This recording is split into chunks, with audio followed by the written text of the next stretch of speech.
વિકાસની જે યાત્રા છે, યાત્રાની અંદર જોડાઈ અને આ વિસ્તારના વિકાસ માટે, એ પુણ્યના કામ માટે એ બધા આજે ભારતીય જનતા પાર્ટીની અંદર જોડાણા છે, તો એમને હું દિલથી આવકારું છું અને એમને વચન પણ આપું છું કે આ ભારતીય જનતા પાર્ટીના પરિવારની અંદર તમને કાંઈ પણ એવું નહીં લાગે, કે તમને મનદુખ નહીં લાગે અને એક પરિવાર ભાવના લાગશે, એવું હું વચન આપું છું કે તમે કોઈ એવો તમને સંશય નહીં થાય કે આની અંદર જોડાણા તો પસ્તાવાનો વારો આવે.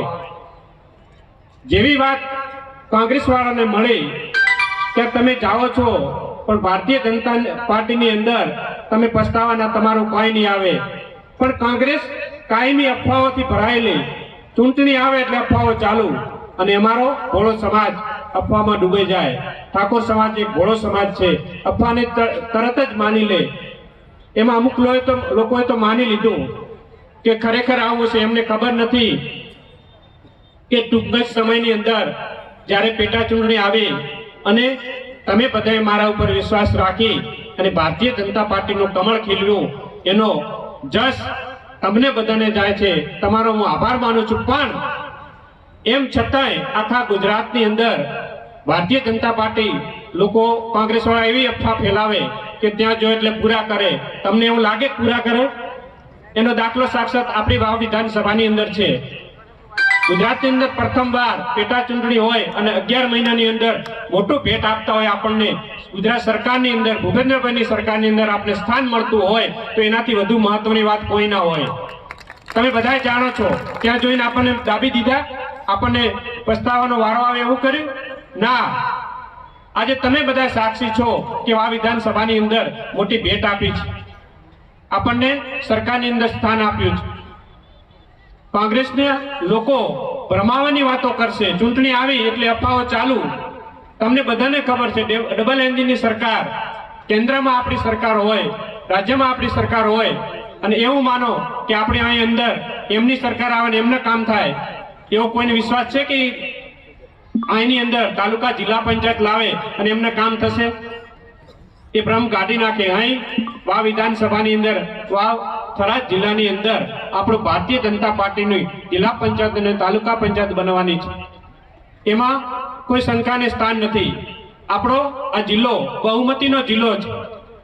દિયોદર વિધાનસભા હોય તો ભાજપની, વાવ વિધાનસભા હોય તો ભાજપની, ને થરાદ વિધાનસભા હોય તો ભાજપની.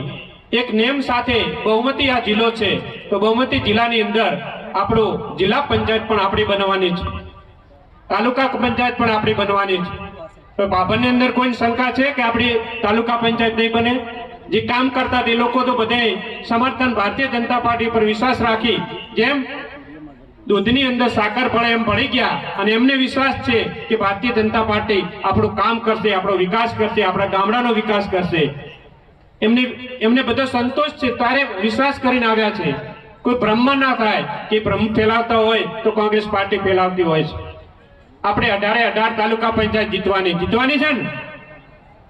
આમ ખરખડીને બોલો, જીતવાની હોય તો. તમને બધાને વિશ્વાસ છે ને જીતી જશું? જે કોંગ્રેસને જીવતી રાખી એ લોકો જ આપણી સાથે આજ ભારતીય જનતા પાર્ટીની અંદર જોડાણા છે. એમને અભિનંદન પાઠવું છું ફરીથી કે હું તમને જે રીતે કોંગ્રેસ અફવા ફેલાવે છે કે તમને ત્યાં પૂરા કરી દેશે, હું વિશ્વાસ આપું છું કે તમે અહીં પરિવારની જેમ તમને કોઈ આંચ નહીં આવવા દઉં. હું બેઠો છું, ભારતીય જનતા પાર્ટી બેઠી છે, આપણા મહામંત્રી બેઠા છે, આપણા પ્રમુખ બેઠા છે, આપણી તમામ ટીમ બેઠી છે. તમામ ટીમ તમને સંતોષપૂર્વક અહીં કામ કરવાનો મોકો આપશે અને તમને સંતોષપૂર્વક રાખશે. તમામને વિનંતી કરું છું કે આવતી તાલુકા અને જિલ્લા પંચાયતની ચૂંટણી આવે છે, એની અંદર ઉમેદવાર કોઈ પણ આવે, આપણું ભારતીય જનતા પાર્ટીનું કમળ ઉમેદવાર હશે, એને જીતાડશો તો આ વિકાસની વણઝારને કોઈ રોકી નહીં શકે. તમે જાણો છો 7 વર્ષથી કોંગ્રેસના ધારાસભ્ય હતા, શું આ વિકાસ કર્યો? તમને બધાને ખબર છે. કયા ગામડામાં વિકાસ થયો? બાબર સિટીની અંદર તેમના કોંગ્રેસના પ્રમુખ હતા, એમને પણ સચોટ કહ્યું કે એક ઈંટ નવી બાબર શહેરની અંદર નથી મૂકી. એ બધા સાક્ષી છો તમે. અને આપણને ભારતીય જનતા પાર્ટીનું કમળ 1.5 વર્ષથી ખીલાયું. 1.5 વર્ષની અંદર જે 7 વર્ષમાં કામ નથી થયા, એ 1.5 વર્ષમાં કામ કરી બતાવ્યા છે.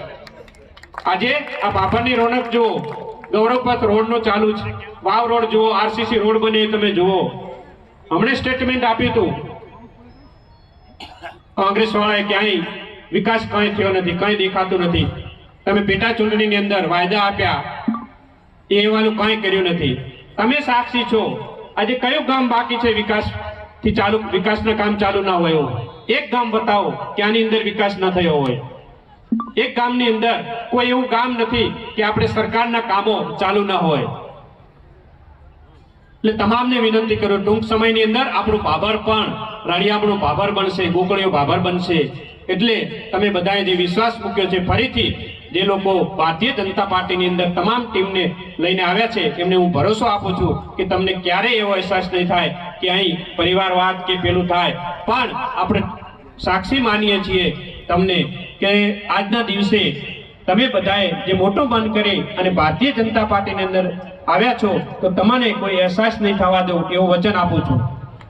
અને આજે આપણે નેમ સાથે એક આગળ વધીએ છીએ કે આપણે તાલુકા અને જિલ્લા પંચાયત આજે નક્કી કરીશું કે તનતોડ મહેનત કરી અને આપણી બને એના માટે પૂરેપૂરા પ્રયત્ન કરશું. ભાભર નગરપાલિકા તો 24માં 24 આપણી આવે જ છે, પરંતુ આ વખતે તાલુકા પંચાયત પણ 18 આપણી થાય એના માટે તમે સૌ બે હાથ ઊંચા કરી, જેમ કે સાહેબે કીધું કે વચન આપો, હનુમાનજી મહારાજની જય બોલી તમે બધાએ વચન આપ્યું છે તો એ વચનને સાર્થક બનાવવા તમને બધાને વિનંતી કરું છું.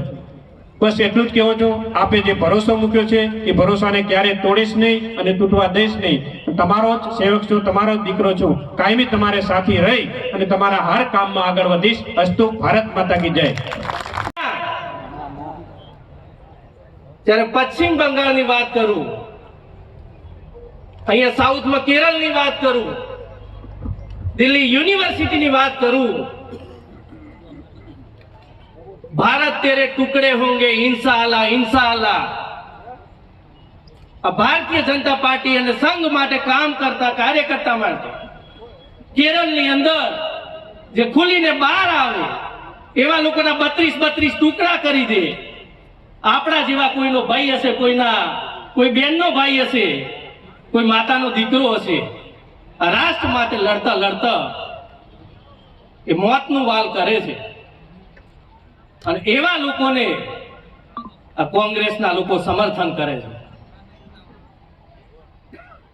આ બધું જોઈ અને વાવ વિધાનસભાના દરેક કોંગ્રેસના કાર્યકર્તા યુવા પેઢીની અંદર આજે ઉત્સુકતા આવી અને આ વિકાસના યજ્ઞની અંદર સહભાગી થવાનું એમને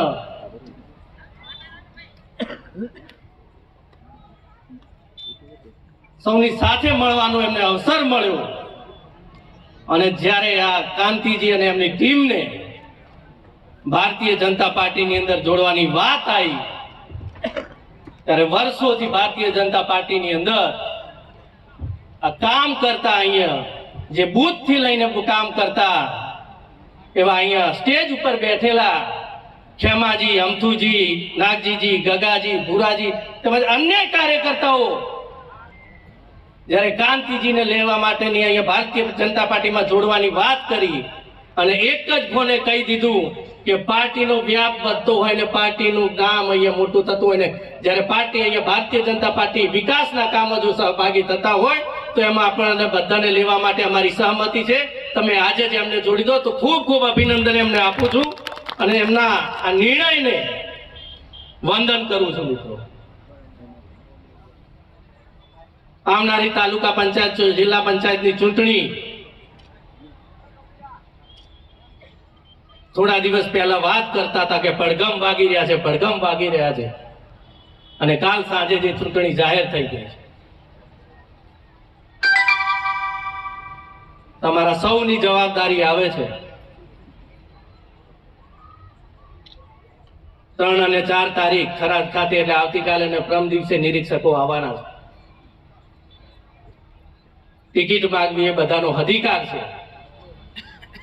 દરેક કાર્યકર્તાઓ પોતાની તાલુકા પંચાયત, જિલ્લા પંચાયતમાં એમની ચર્ચા કરે અને નિર્ણય કરે કે અમારા તાલુકા જિલ્લા પંચાયતમાંથી અમે 2 કે 3 કે 4 લોકો ટિકિટ માગીશું અને જેને પણ ટિકિટ મળે એમની અમે સાથે રહીશું અને કમળનું નિશાને અમારો ઉમેદવાર આ વસ્તુ જો સ્વીકારી લઈશું તો ચોક્કસ આપણે ભારતીય જનતા પાર્ટી આ 3 જિલ્લા પંચાયત અને 18 તાલુકા પંચાયત જીતતા કોઈ નહીં રોકી શકે મિત્રો. બાબર નગરપાલિકાની અંદર 24 માંથી 24 સીટ અજયભાઈ 2 ટર્મથી આવી રહી છે અને આ વખતે ઘણી સીટ બિનહરીફ પણ થશે. બાબર નગરપાલિકાની ચિંતા અમને ઓછી છે,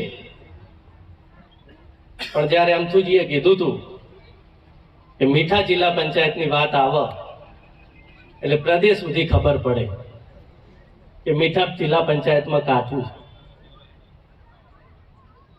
આજે કાઠું કામ કોંગ્રેસનો છેડો ફાડીને ભારતીય જનતા પાર્ટીમાં આવી અને અમારું કામ સરળ કર્યું છે. ગાંધીજી, તમને સૌને આવકારું છું અને ખૂબ ખૂબ અભિનંદન આપું છું.